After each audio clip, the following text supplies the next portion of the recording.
Good morning, good evening, good afternoon, wherever in the world you are. It's V, the Guerrilla Economist, coming to you live with the one and only London Paul from the SiriusReport.com. And folks, if you have not gone to the Sirius Report and signed up for their premium membership, which is less than a price of a latte at Starbucks per month, you need to do that.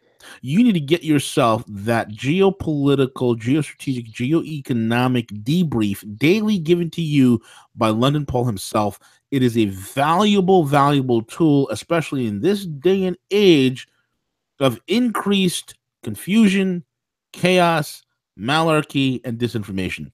You need the one and only London Paul himself to break it down for you the best way he can. He's one of the best analysts, in my opinion, that is out there. I value his views, I value his work, and I value his mind greatly. Without further ado, London Paul, how are you, sir? I'm very well and good. Well, Happy New Year to you, V, and to everyone listening. And I hope everyone had an enjoyable, Christmas, happy holidays, whatever people want to call it. But yeah, sort of rested and raring to go in what I think is going to prove to be quite an eventful year. I mean, 2017 was pretty eventful, but I think, and we'll talk a bit really today more about kind of things we expect to see happen in 2018, or maybe even it will be beyond that, because I don't like getting drawn into dates. As we said, it's not date driven, it's event driven, but I think there's some things we can certainly talk about. And I know you mentioned Iran, but I guess I'll throw in a little bit about Iran, and some of it's pretty obvious, but I think there's very obvious reasons, and I guess perhaps we could start there. Yeah, absolutely. Yeah. Okay. Let's go ahead. The chicken egg revolution. Yeah, I like that.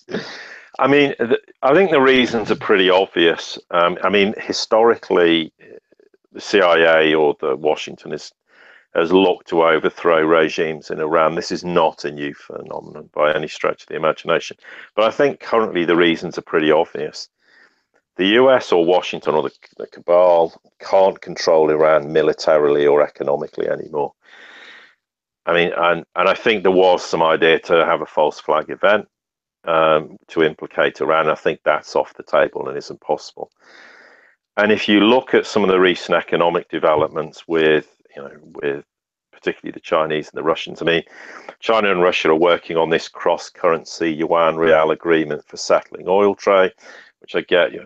You've got Iran and Russia, whereby Iran's going to use funds from Russia's Exim Bank to implement infrastructure projects, which basically means that the central bank of Iran and this export insurance agency of Russia have signed a deal which will pave the way for Russian banks to fund Iranian projects. So there's 4 Iranian banks have signed what is termed an unlimited finance deal with Exim Bank, which shows the extent of what the potential is.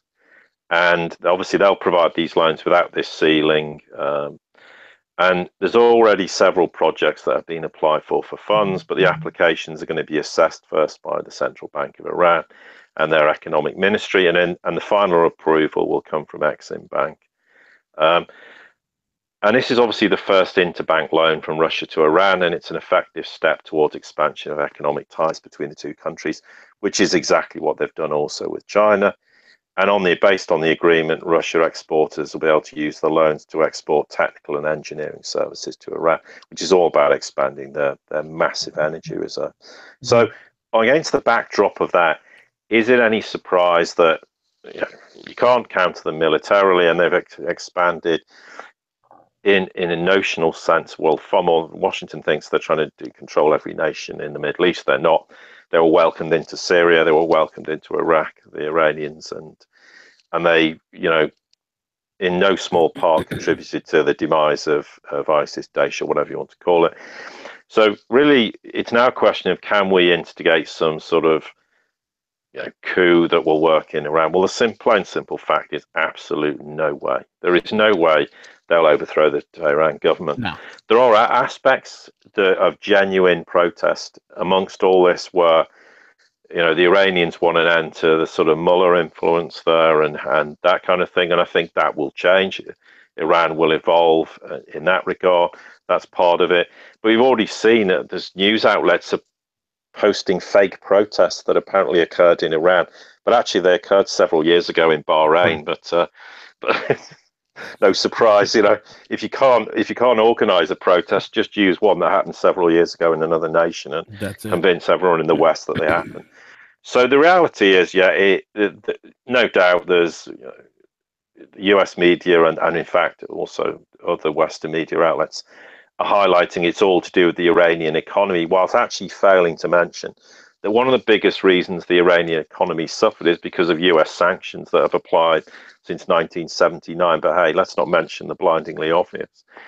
I mean, it's just absolutely ridiculous. So I don't think anything will come of it in the sense of overthrowing the Tehran government. I'm with you on that.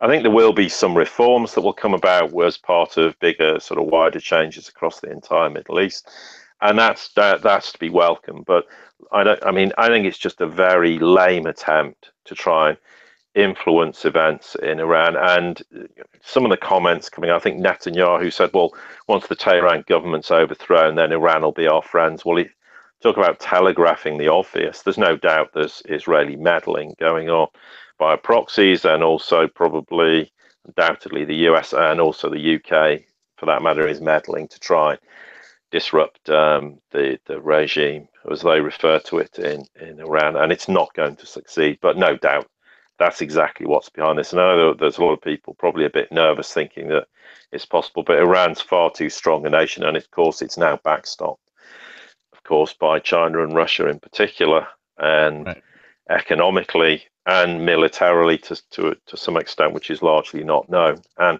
on that basis, it's probably largely just going to be a sort of 9-day wonder, so to speak, and it'll die a death pretty quickly. But there is no doubt that, and I think even the Tehran government recognised there's a need for reform. I think Rouhani said he doesn't object to peaceful protests when people want change, and I think there's a recognition that there are things that need to be changed, and certainly as part of the wider changes across the world, Iran will certainly change in some regards internally, politically, and that's a good thing. And as long as it's done with the will of the people, which I think a lot of people want to see certain things change, but in terms of, it's just a desperate move because they realise now they can't do anything militarily to Iran.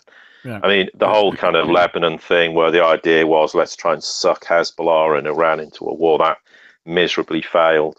Right. And I think I put an article out about a false flag event being a possibility. I think it was a possibility.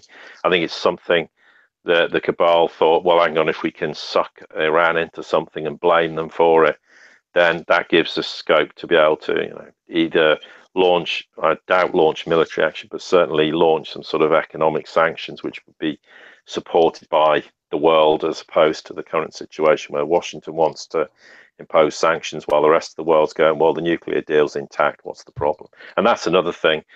Washington tried to influence the world over the nuclear deal, and it failed because Europe in particular said, well, they're not in breach of anything. In fact, most of the Middle Eastern nations also said, hang on a minute, they're not in breach of any of the regulations and rules regarding the nuclear deal. No. What's your problem? They're in breach of Netanyahu, though. Well, yes, and Netanyahu's got his own set of problems, which is something may come to the fore in the early part of 2018. It's difficult to know whether he seems to be a bit Teflon coated, but I think is rapidly becoming to the point where he's going to have his own set of problems in Israel himself, and there's a lot of people very unhappy with him. But certainly, it's a coordinated effort to try and destabilize Iran because there's no other option, and it's doomed to fail. I mean, in the process, how long this will drag on for remains to be seen. It's been completely blown out of proportion by the Western media, as though there's these widespread demonstrations against Tehran all over Iran. It's not true, and in fact, there's been pretty large pro-government events to counter this. And some will say, well, that might be Tehran propaganda. Yeah. Well, by all accounts, it's not. They are people genuinely are encouraged by the direction the government's taking, and particularly how Persia's reintegrating into the world, and particularly with respect to the One Belt, One Road, given its geopolitically where it stands in the world. It's going to become a big player again in the Middle East after spending decades in the wilderness because of US sanctions. I mean, and that's the whole point. Any of this idea, anything related to Iran's economy, I think, can be squarely put on the shoulders of Washington and sanctions, but also European nations, not just the US. So if you want to make that as an argument, the chicken and the, the egg scenario, well, you can thank Western sanctions for a big part of that. But yeah, there's no doubt there's economic problems in Iran, and it's still going through a transitional phase, but it has huge assets in energy terms, which therefore will stand it in good stead for the future. But yeah, I mean, we could talk for a long time about this, but I think that rather, from my perspective, sort of succinctly, draws a line under that. We'll watch developments, of course, and see what happens, but I'm not expecting some gigantic overthrowing of Tehran's government or anything like that happening. Yeah, man, I agree with you wholeheartedly on that. I think any sort of fantasy they have, these all of a sudden armed protesters showing up with body armor and fully automatic assault rifles trying to assault military bases and calling them protesters. Well, it's an operation that's going to fail miserably, again, by the deep state, again, trying to, throw a monkey wrench into the One Belt, One Road initiative.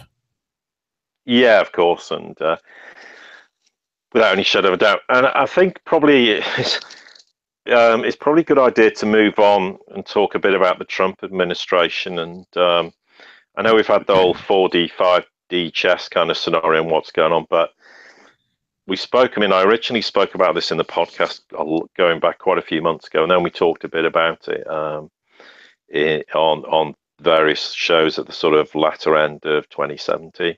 And it's what I refer to as Plan B. And what Plan B basically said was, look, we can't really affect draining the swamp internally, so let's take those operations outside of Washington and affect the change that way. And we're certainly beginning to see the fruits of those labors. But there's some interesting things, because Trump does some very, very peculiar things that on face value makes absolutely no sense. And I mean, one example recently, the back end last year, was the whole lethal weapons given to Ukraine.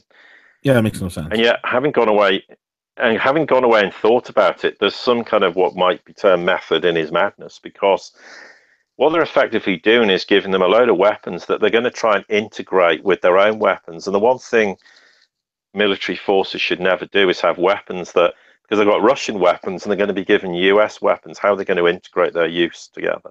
You can't. They're going to have major problems. That's why they're doing it.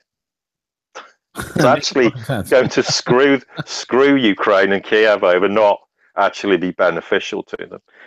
And then, of course, we had the whole Jerusalem as the de facto capital of Israel, and the rest of the world got really annoyed about this. The rationale for doing that is not to do Israel any favors. It's actually to force the Israelis and the Palestinians to come to a solution that's going to be amicable.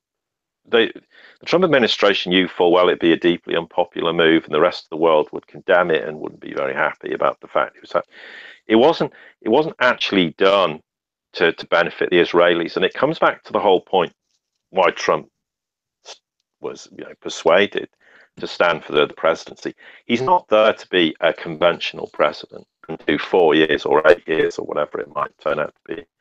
He was there to do one thing, and that was to take a wrecking ball to the cabal in any which way, how was possible. Right. And if he had to implement internal policies that make no sense in the process to lead them down the garden path, then so be it. But that was his role, and he agreed to do that. And to a large extent, he's still standing as president now, and he's now effectively nearly completed a year since his inauguration last January. And then we come to the whole kind of, and this was something that's kind of interesting, the whole kind of Russia gate, the Russophobic attitude, and there's all people kind of foaming at the mouth about the investigation and how Mueller has to go, we've got to get rid of him. Well, there's no need to. It's pointless. Just let Mueller do what he's doing, because the entire Russian sort of nonsensical story doing the rounds in Washington was a well-engineered Trojan horse that was allowed to happen, and the Russians were quite happy for it to happen, and Trump was. And why? because it was the only way to bring down the cabal. And it's proved to be the point, because all these investigations are doing is highlighting the very people who have done all the things they shouldn't have been doing. So it was a brilliant strategy. It's damaged the cabal. It's destroying the credibility of the Democrats. It's wrecked the people's perception of the mainstream media.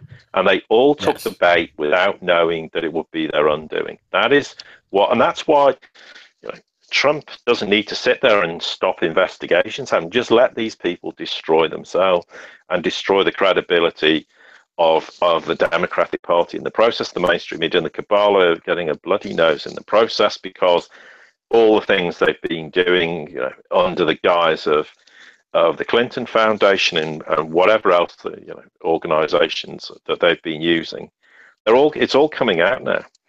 And this house cleaning is going to have consequences in the US, and we can go on in a bit more detail about this in a second, but it's also having a global effect. This has had a knock-on effect in Saudi Arabia, in the Middle East. It will have a knock-on effect in Europe, Africa, Asia, Latin America, and it's going to absolutely blow people's minds who don't know anything about this. And I think we'll see much more of this unfolding in 2018 as this entire corrupt cabal network is being taken out. And this is the whole basis of this swamp kind of cesspit, as I refer to it, draining. Now, these indictments, there are thousands or tens of thousands or whatever of them, or just over 10,000. Now, what's interesting, some of the documentation involving individual people in these indictments actually are tens of thousands of pages long. Wow. So think of some, I think one of the key kind of people that, you know, people, if they want to guess, might guess who it is. I think there's about 80,000 pages of indictments. Holy snap. I mean, you're talking about HRC here, right? Well, it could be. Holy crud. Oh my God.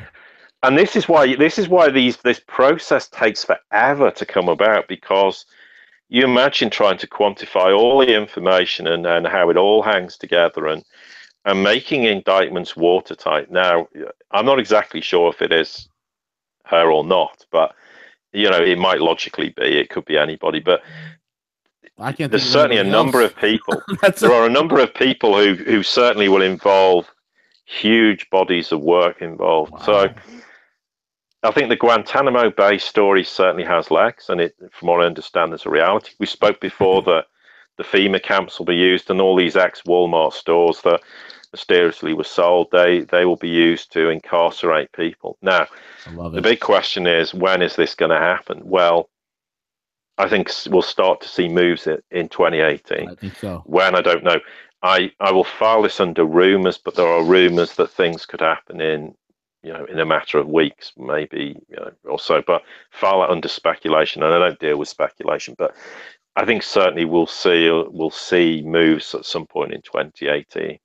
Now, the other thing is there's this international coordination now in terms of how these operations are conducted. And you mentioned earlier about Obama and Thailand. I've heard that that's supposed to be true. Wow. And therefore you are getting this coordination globally as to how such matters are dealt with. You're going to see, and we spoke about this previously, you're going to see an increasing numbers of resignations of executives in corporations, politicians not standing for another term of office, and the list goes on and on. You're going to see things like the Clinton Foundation becoming more and more under the microscope. And the one thing, and I did cover this off in some detail in a podcast we did in sort of December time, was the whole Trump asset seizure in terms of the executive order. That was one of the biggest pieces of news that came out in 2017, and most of the alternative media didn't even pay attention to it, and the mainstream media just ignored it. But that will deal with things like the pedophilia, it will deal with human trafficking, it will deal with all these politicians, because they can all be bunched under this asset seizure order. And that's why it came about. It's a big, big step towards draining the swamp or the cesspit. And I think we'll certainly see developments in 2018. How big those developments will be, we'll have to wait and see.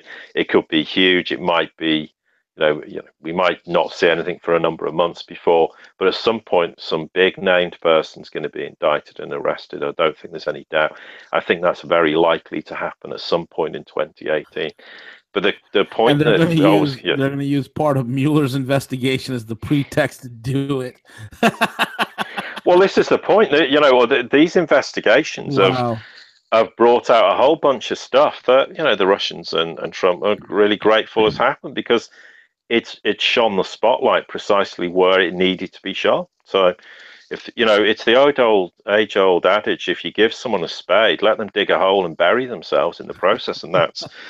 And you think the damage to the mainstream media, what it's done to them, it's been incalculable.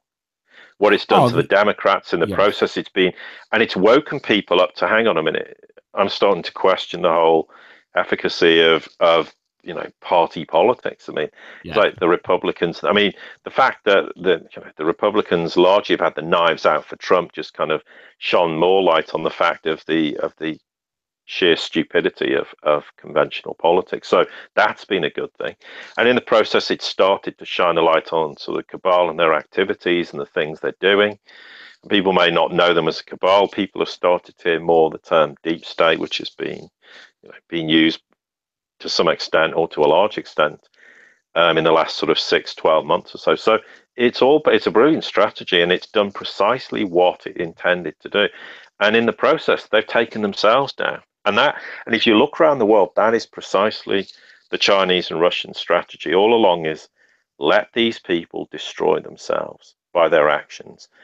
And by the way, Paul, this is just in hot off the press, man. Bridgewater executive and family killed in Costa Rica plane crash. Prominent Bridgewater associate executive Bruce Steinberg and his family killed in a charter plane crash in Costa Rica on Sunday. For those that don't remember, Bridgewater was owned by Soros. So I don't know. Go ahead, man. I just wanted to throw that in there. Yeah, exactly. Well, yeah. I mean, exactly. What does that mean? Well, we can't really say, and we can't comment. But are we going to see more of these peculiar, strange events happening? Well, it's a distinct possibility, and for what reasons, I don't know. Maybe it's a genuine accident. I don't know what. Yeah. But this is what is, of course, is going to unfold in 2018. Is the swamp or the cesspit, the cabal, the deep state, we're going to start turning on each other. And because in a desperation to survive, they'll want to take plea bargains. They'll want to do everything to save their own neck. And there's a good point worth making, which really ties in with the whole kind of what's being termed the reset, the financial reset. Now, when's that going to happen? Well, could it happen in 2018? Maybe. I don't know. I don't think anybody really knows exactly when it's going to happen. Well, maybe some people do, but we certainly don't. But all this speculation about, buy currencies, buy dong, buy Iraqi dinar, and all these other currencies is just, for me, just ignore it. It's just a hot air story that doesn't have any validity. The reset basically brings about the end of fiat currencies. So all these people worrying about, all these cabal people are going to disappear off into the sunset with their billions and trillions of dollars. Well, let them disappear off into the sunset if they can, because their trillions of dollars will be worthless when the reset happens. That's the whole basis. Because they can own all these FRN notes. What are they going to do with them? Nothing. Nothing. So it's become an irrelevance, and the idea that there's going to be elements within the cabal fighting each other out, and somehow some of them are going to survive, is just not the case. It's the end of them in totality. It doesn't matter really what family they're from or what side of the fence they're from. They're all finished. It's the end of them.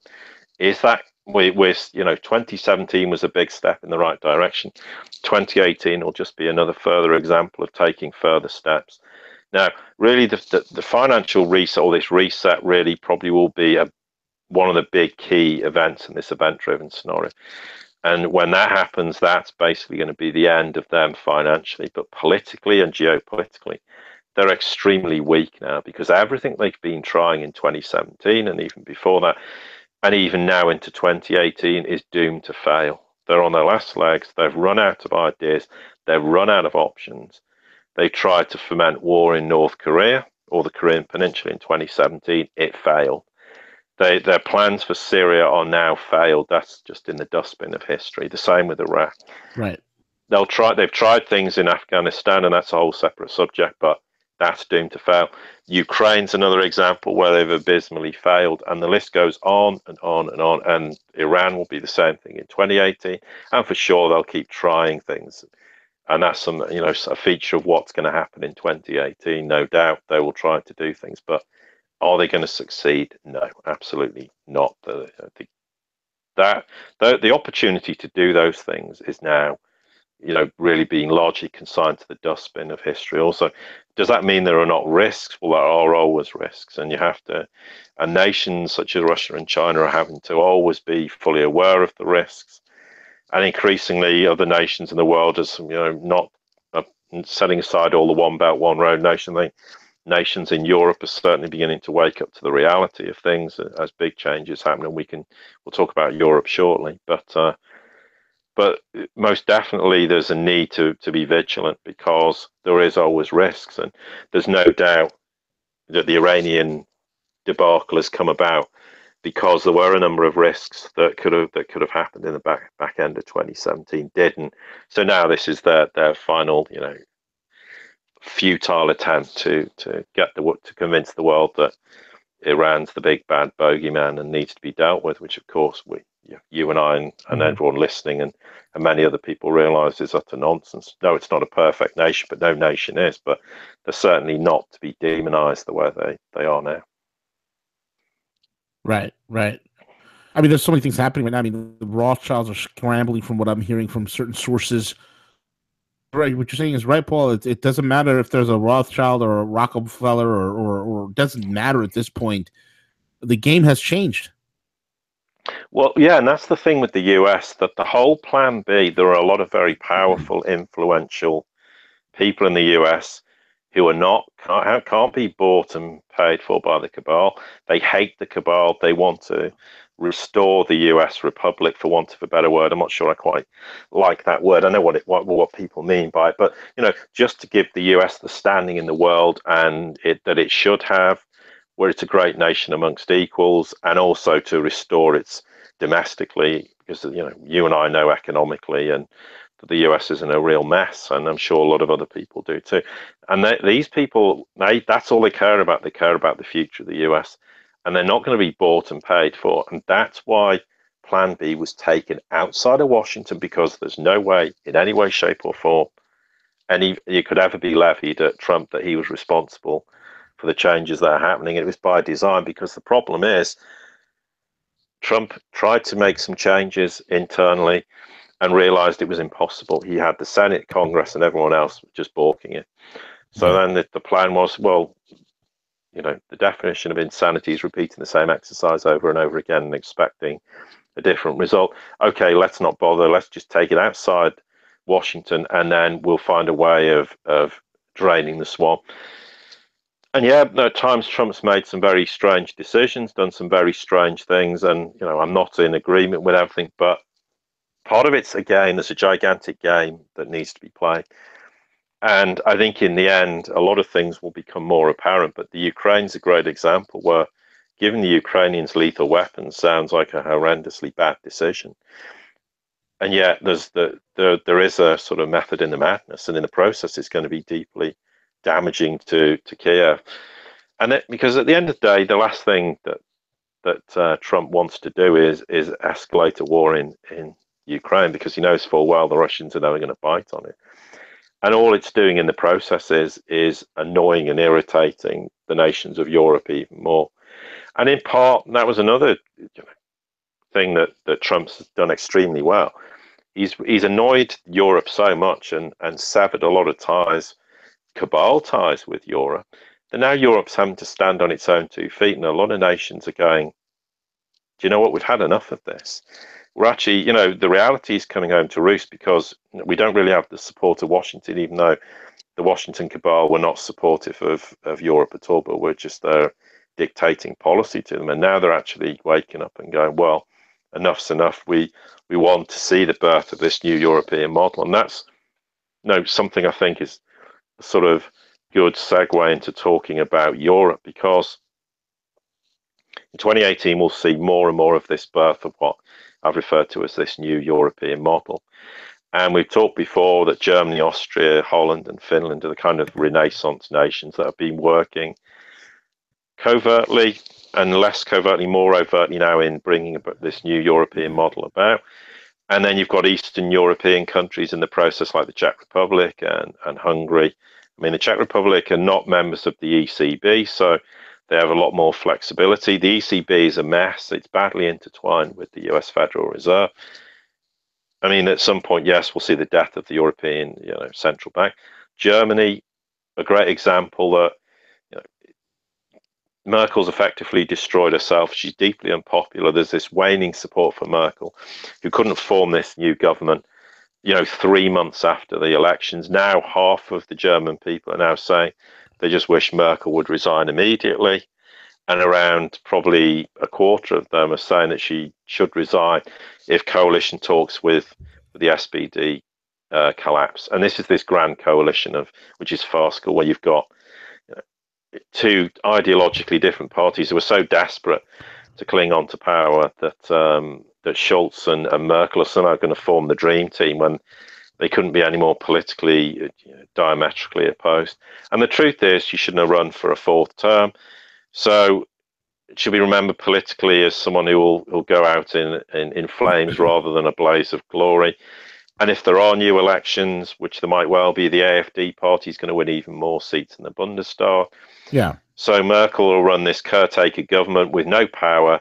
And these AfD parliamentarians, and whether you like them, what they stand for or not, is not the issue. They're delivering these kind of speeches that, the German people are listening to because they're coming out of the Bundestag. So Germany's politically going through this huge sort of transformational period. And no one needed to do anything. Merkel's destroyed herself in the process by her deeply unpopular policies, particularly to do with immigration, which has been something that is really now annoying the German people, and also sanctions, of course, which has been deeply damaging to Germany, as opposed to the Russians, who obviously very cleverly circumvented that problem. Mm-hmm. Now, in terms of France is another example now who's whilst not part of the four nations who are really what I call the Renaissance nations, that the French know that they've got to go where Germany goes because of the fact that, well, Germany needs France too, because Germany's on the hook for all 95% of French debt. Now, what's France come out with? Only, I think, yesterday, even on New Year's Day, they want to develop trade ties with Russia and China because they perceive these uncertainty in terms of their relations with the US and the UK. That's just a gigantic excuse. Brexit was another great excuse for Europe to be able to start to break away from Brussels itself by using Brexit as a reason for that. And Trump's done a very good job damaging relations with Europe, precisely to make Europe go, we need to develop relations with Russia and China. It's part of a gigantic strategy and game that's worked. And what they're saying is, and the French very intelligently and interestingly came out saying, we're moving from a world dominated by this transatlantic relations towards a recalibration across the world. And France says they want to create a trade backbone that stretches from Europe via Moscow to Beijing. Well, that sounds very, very familiar, called the One Belt, One Road. France wants to embrace that. And they've basically come out and said, well, we're sick of Washington sanctions because they're trying to pressure foreign company with operations in the US to earn business in Russia. And France wants to embrace the multipolar world. They want an end to anti-Russian sanctions. Now, is that something that could happen in 2018? It's a possibility. We can't say it will, because even though no nation in Europe wants them anymore, that even in principle, it should be a question of, why the hell are we doing this? Let's all stop it. It's never that simple. It should be simple, but it never is. But certainly, France wants to normalize, Russian-French trade relations ASAP. So there's another example of another nation who's just basically saying, we're rotating east, enough's enough. And in essence, a lot of the change of attitudes in nations such as Germany and France, not amongst the people, but politically, with the Macrons and the Merkels, is because of Brexit. The whole point of Brexit wasn't about the UK even leaving the European Union. it was what it would start to, it would set off a whole set of chain reactions across Europe where these nations would start to go, hang on, well, we need to reconsider our position in Europe. And if Britain does leave, what does that mean for us in terms of our trade relations with the UK? And they started to think outside the box of Brussels. It's the same with Trump's, Trump's kind of obviously is very kind of cold, ice cold relations with Merkel. It's worked a treat because it's made the European nations turn their back on the US cabal, not on Trump, not on Washington, not on the American people, but the US cabal who were obviously dominant figures within Europe. So they've turned their back on the very people who were obviously subjugating Europe. So it's worked out extremely well. So whilst it seems on face value, why has Trump done certain things? They've done it because it's all about taking the wrecking ball domestically and internationally to the cabal and to cause as much damage to wake parts of the world up, such as Europe, which has been badly controlled by the cabal for ever since the inception of the European Union. And they've done this extremely well and extremely intelligently. Now, and that's something that, for all the criticism people levy at times at Trump, and I think there's some legitimacy to it, he had a thankless job. The guy's a billionaire. He didn't need to do this, but he stood up and said, I'll do whatever it takes to try and bring about the end of the cabal in the US and beyond. And, he's risked his life on a daily basis, but he was prepared to, and also, of course, the risk to his own family in the process. But he's prepared to do this. And for that, you have to give him enormous credit, because I don't think there's many people anywhere in the world who he could have just slipped off and played golf every day for the rest of his life and just enjoyed a kind of retirement and not had any of this grief. But he realized there's a bigger problem at large, and he's fully aware of the issues. And yes, that we can talk about the fact he goes on about the stock market riding high and taking credit for it. He knows full well the reality. He doesn't believe it, but he just makes the right noises just to keep people in Wall Street happy. Right. It's just a game. Right. This is all part of a game. I mean, he knows full well that the stock market's irrelevant, because, I mean, if you think before he came into office, he was saying exactly to the contrary. That's because he had to say exactly to the contrary to get elected. And once in office, he can flip and say to the contrary just to keep Washington and, Wall Street and that at bay.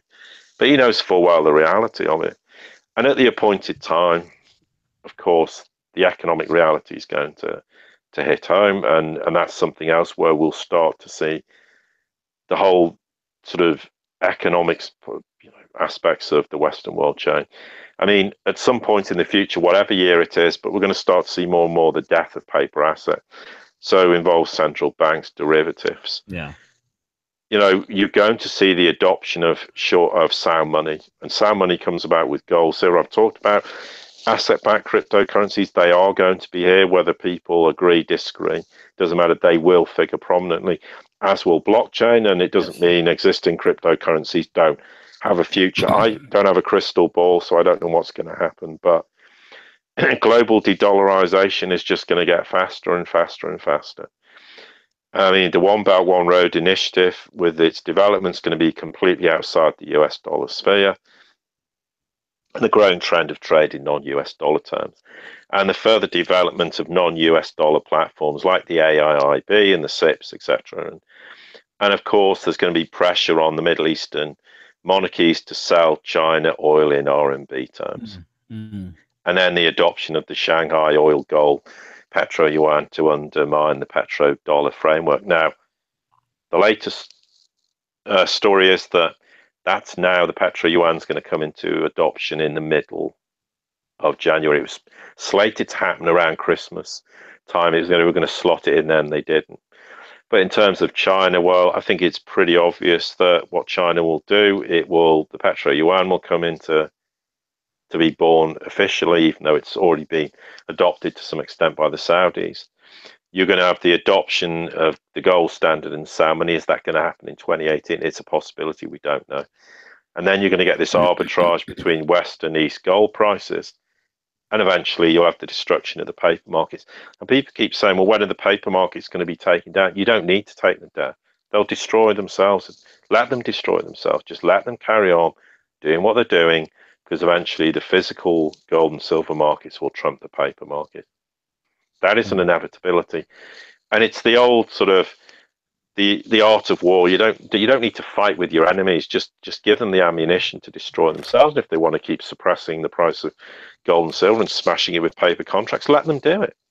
It doesn't matter. It doesn't should detract from the future value of gold and silver in a sound money sort of financial paradigm. So, and if people, whether people, I mean, I'm not saying people should. If people want to buy physical metals, then, they can get them at cheaper prices. Eventually, they won't get them at such cheap prices, but that's a separate matter. But it doesn't matter. Just let them screw around. And that's why with the paper markets, and that's why all this technical analysis of, well, silver's now breached $17 and gold's now breached 1,300. Now it's going to move on to somewhere else. It's irrelevant. Who cares whether they smash it back to below 17 and smash gold back to 1,250 or 1,200? It's irrelevant. It doesn't matter. And all these people going endlessly on about technical analysis aren't realizing the point is it's irrelevant. It really, and the longer they do it, the quicker they're going to eventually destroy themselves in terms of paper markets. Now, in terms of China domestically, they're rotating their economy and doing it extremely well, and that is something that we will continue to see happen, where they become more consumption based.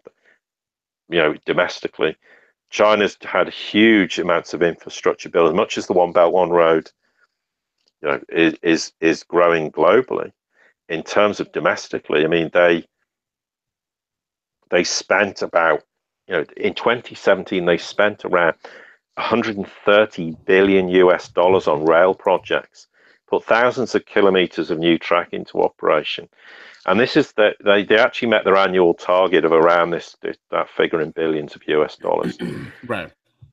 And now the total amount of railways operating in China is now around 130,000 kilometers. Remarkable. So now, what are they doing this for? They're developing it because they've got this policy of wanting to eradicate poverty internally in the country within 5 years. That means, moving millions, tens of millions of more people out of poverty, even though they've already moved 700 million. And in the process, it's to develop the One Belt, One Road internally within China. And they want to develop what they're saying kind of greener, safer developments. We're not talking about, the whole climate change nonsense. This is genuinely wanting to stimulate their own economy and remove the pollution. And they did have significant air pollution, although not to the same extent as they had in the past. So internally, there's going to be huge changes. The One Belt, One Road is going to expand massively, and there's going to be these really huge sort of technologically advanced projects. I mean, they recently finished what's the world's longest sea bridge. It's around 55 kilometers in length. It took 8 years to build, and it's got a main bridge of about 23 kilometers and a tunnel which is around 7 kilometers and an artificial island. You're going to see more of these kind of expansive projects, not just domestically but internationally, as part of that route. You'll see further development of the maritime routes. Of course, China and Russia recently, and even though the West never reported it, they've now increased the annual imports of Russian crude oil from 50 million to 30 million tons annually, because they've built a duplicate pipeline which goes from the border of Russia to the northeastern China's, I think it's Heilongjiang province, and that pipeline was only started to be constructed around 15 months ago. It's basically 1,000 kilometers in length. That's all finished and is now operational. And of course, why? Because it's part of deepening energy cooperation between China and Russia, but it serves the Chinese One Belt, One Road initiative, and it allows further expansion because China is going to expand and grow its own internal economy, as well as the One Belt, One Road expanding, multinational economies across the world. And in the process, I think we'll see in 2018 more significant moves into Europe. Of that, I don't think there's any doubt. In terms of Russia, well, Russia will continue to further integrate into Europe. I think militarily and geopolitically, it's going to continue going into geopolitical hotspots in the world. For example, like Syria is a great example of this. They'll sign more and more energy deals and other deals to circumvent the dollar. I think one thing we may see in 2018 is some sort of further recognition from the UK of more ties with Russia. Sounds unbelievable at this point, but I think maybe towards the back end of 2018 that could be a possibility where the UK finally breaks free of the cabal too and realizes that its future does lie with the likes of Russia and China. So I think it's pretty much business as usual. Russia will continue to stimulate its own internal economy, but I think one of its big focal points will be Europe as Europe moves further and further away from Brussels and more towards this new kind of Europe model, which is all about nations cooperating and working together geopolitically and economically with free trade agreements. And, as Europe should always have been, and how most people seem to think Europe actually does exist now, even though, of course, clearly it absolutely doesn't. So I think we've talked about Europe. We talked a bit about the US. I think Africa's probably going to be where we'll start to see some big developments. I mean, Africa we know historically has been a playground for the cabal in a very nasty kind of insidious way to suppress the continent because it had huge, mineral wealth and assets. But we're now seeing domestically, for example, in Kenya, there's this first commercial cargo train that it now runs from Nairobi to Mombasa. And it's going to revolutionize the transportation of cargo in Kenya. I mean, these trains typically used to carry 20 to 30 containers. Now it's going to carry over 200 containers. So it's going to have this government's policy internally is going to be reduced costs of doing business in the country because these commercial new trains will cut cost and also stop the delays in trade for Kenya. And also, of course, with its neighbours, because these rail links and infrastructure is going to grow and expand in Africa in the process. So what will that do? They're optimistic that by putting all this kind of world-class railway links and infrastructure, it'll attract in manufacturing from across the globe, and I think it most certainly will, and it will create new jobs and business opportunities. They're going to ramp up these kind of trains across Kenya, so eventually I think it'll be double by the end of this 2018. So you're seeing sort of interesting developments internally. One country that particularly interests me is Sierra Leone. I did put a little YouTube clip out about they've got elections in March. There's a prospective guy who should Kanda Yumkala, who will hopefully be elected president there. He's a brilliant guy. He's a visionary, and he really intends to transform Sierra Leone. He's very, very popular with the people there, and I think people like him will be a great asset not only to Sierra Leone but also to Africa as a whole. Interestingly, Liberia's George Weah, who was this famous soccer player or footballer, as we call him, he's been elected president. The Chinese seem keen to work with his government going forward. It's interesting. Obviously, people like that need to be surrounded by good people, and that's what obviously Kanda Yumkala is going to do in Sierra Leone. So maybe we can bracket Liberia into that process. So we're starting to see Africa finally being able to step forward and be a vibrant continent. It's got a long way to go. It's got many challenges, but I think that's something else we can expect to see in terms of developments in 2018. And certainly with Chinese involvement, but also Russian involvement.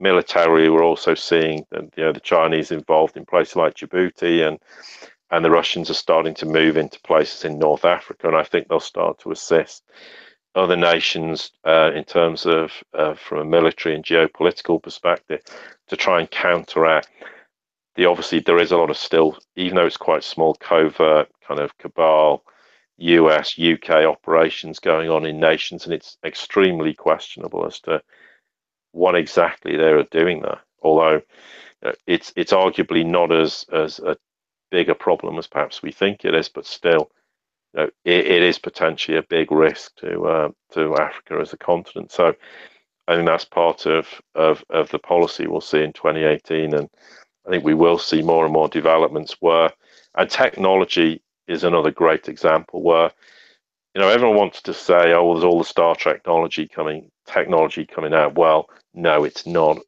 Let's be realistic.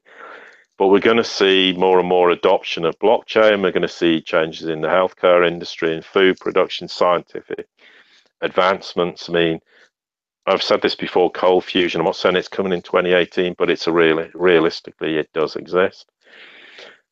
Solar projects, which far outstrip the nonsense we see now. I mean, just for example, China has just opened its first solar highway. Now, what the road does is converts sunlight into electricity and directly transfers it to the power grid, and the highway also charges electric vehicles in the process.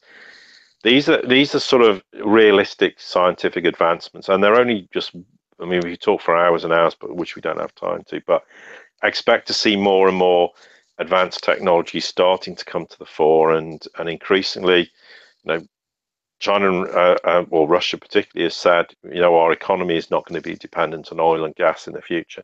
Well, they're not going to say that unless there's some huge alternative that's going to come to the fore. So Medvedev, I think, said that in 2015, maybe? I think it was 2015. They were telegraphing the future. So we will see more and more advanced technologies, but that's likely to only come about once the cabal have gone, who've spent decades suppressing technologies because they wanted to milk every last cash cow they could. And, hydrocarbons is a great example of that. And even though the future, whenever that might be, and it's certainly not 2018, but some point down the line, we're not going to be dependent on hydrocarbon, it doesn't mean that Russia and China don't use it now to destroy the cabal. You have to have short-term goals for long-term objectives, and the petro-yuan's a great example of wrecking the petrodollar, which is going to kill the cabal. It doesn't mean long-term China sees that oil has a future in 20, 30 or whatever years. It might be less than that. I don't know. I've got no idea. But there are short-term goals for long-term gains, and often, sometimes that's something that people don't necessarily see. They go, well, why are they persisting with this? Because why are they signing all these agreements to do with oil and gas? Clearly, oil and gas is the long-term future. Well, no, it isn't. But they're necessary steps to bring about the end in totality of the cabal. I love it, man. A lot of good things ahead. There's a lot of data that's coming out. It's going to be exciting to see what's going to go down in 2018. Paul, we're down to the last 5 minutes of the program. Why don't you plug your website, also give out your closing comments, and anything else you'd want to talk about, sir? Go right ahead. Okay, well, I think one thing we have to, and as much as we want to focus on all the positives, the whole spectrum of terrorism is still a big problem, and the risk of sporadic terror attacks across the globe has never been greater, simply because the defeat, we spoke about this, the defeat of Daesh or ISIS, whatever you want to call it, in the Middle East, was not going to see the end of terrorism. There's a lot of terror cells that exist around the world that pose risks. I mean, we saw only recently where there was a bombing in St. Petersburg that injured, I think it was 13 people. There is always the risk of that. The other thing we currently have, which is a problem, is cybercrime and terrorism associated with that. That is a big problem and will be way past when the cabal have gone. But that's something nations are starting to realize they're going to have to work together. And even as much as ideologically there's problems between the US and Russia, there is an understanding of a need to work on that basis. And nations like Russia and China are clearly obviously working on that too, so amongst others. So that is something we can't lose sight of. We've spoken about it before, but it does remain a problem. And I think that there is a risk of that still being a significant problem going through, obviously 2018, as given that's obviously what we're sort of referring to now. And it's something we shouldn't underestimate. And I think increasingly in the world, more and more nations are beginning to realize that they can't underestimate that. I think in terms of, very briefly, in terms of the Middle East, I mean, as things unfold, we can talk more and more about it, but I think the collapse of these sort of kleptocratic monarchies are going to become more and more self-evident.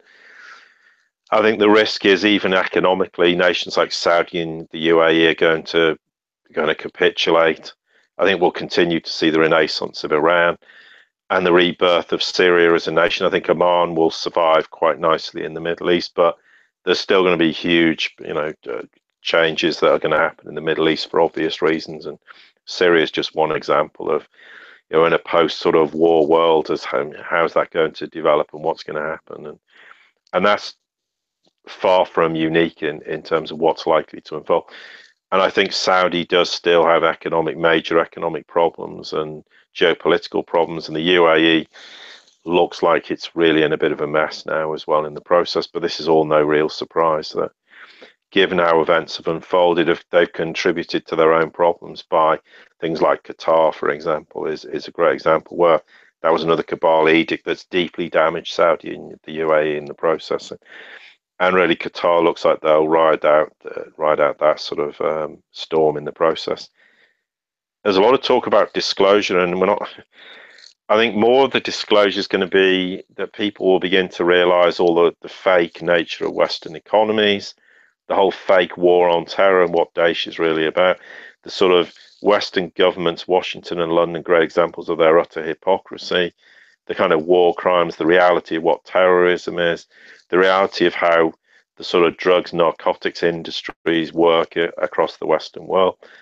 I think the whole idea, and at some point, maybe this year, it will happen, where this idea that the US has got 8,300 tons of gold will just simply evaporate, because the US has some gold, but it's extremely low purity. I mean, because essentially, from what I understand, they're just fake tungsten gold-plated bars. So if people see all these bars and think they're gold, they're not, because the cabal stole all the real stuff years ago for various things. They used it to finance the European Union in part, and the list goes on and for various other things. So that's the kind of disclosure I expect. Gradually, we'll see where it'll get to the point. The mainstream media is doing a great job in destroying itself, but in the process, more and more truth will have to come out, and that's really part of, I guess, the disclosure that I would expect to start to see. And it might be common sense to everyone listening, and increasing numbers, outside of the realm of who listens to Rogue Money and everywhere else, but still, in reality, it's a very, very small proportion of people who understand even remotely what's going on in the world.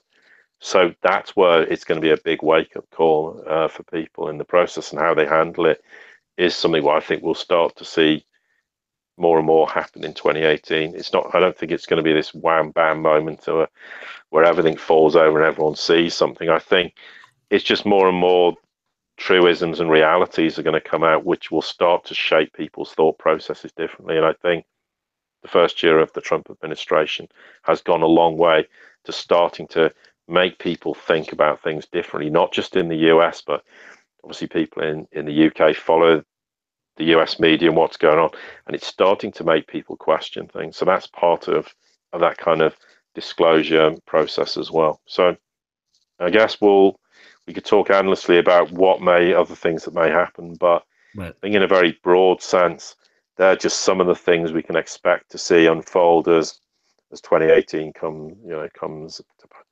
pass, and who knows where we'll be in 3 months, 6 months, or what we'll be talking about by the end of 2018. But I'm expecting some major developments in this event-driven scenario, and who knows what they may ultimately lead to. Yeah, exactly. But in terms of the website, well, thank you very much. Obviously, for all your support in 2017 from Rogue Money, we greatly appreciate it. The website's the SiriusReport.com. That's SIRIUS.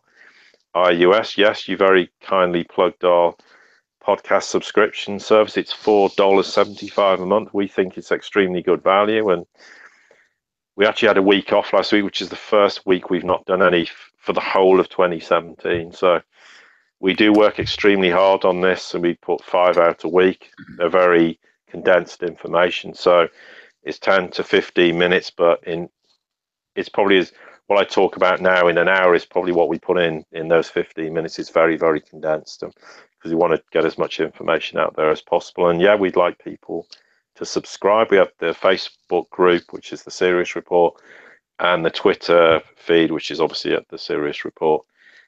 And we appreciate all the support we've had from everybody, including the subscribers and everybody else, and for all their kind thoughts. And we look forward to continuing to do what we do with Rogue Money going forward in the future, and what I think promises to be an extremely interesting year.